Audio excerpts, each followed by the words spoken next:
Alright, hello everyone, welcome back to another video. In today's video, I'm basically going to teach you how you can cut clips on your Premiere Pro application on your desktop.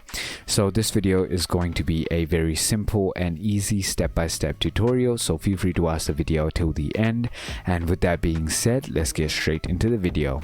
So as you can see, I am editing a small music video clip, and let's just say I want to go ahead and cut off till where the video starts from this point, right? So how do I trim off the axis, you might ask?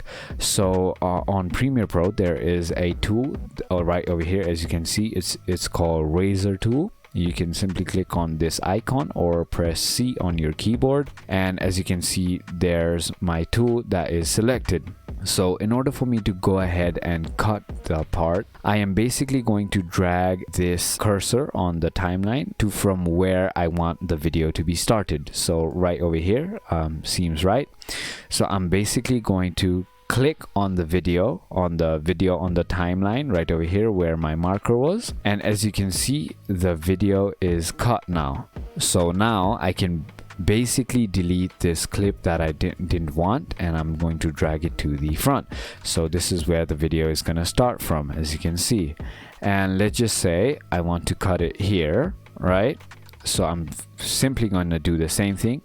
Press C on the keyboard and click on it there.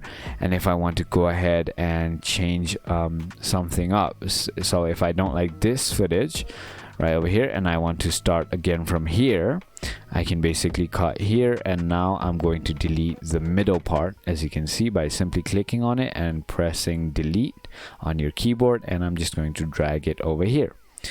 And as you can see, it's basically cut, and the video is basically gonna start right here from where I cut it, as you can see. So it is as simple as that if you want to go ahead and cut clips on your Premiere Pro. So if you thought this video was helpful, feel free to comment down below and let me know. And if you haven't already, feel free to hit that subscribe button and hit that like button. And with that being said, thank you so much for watching.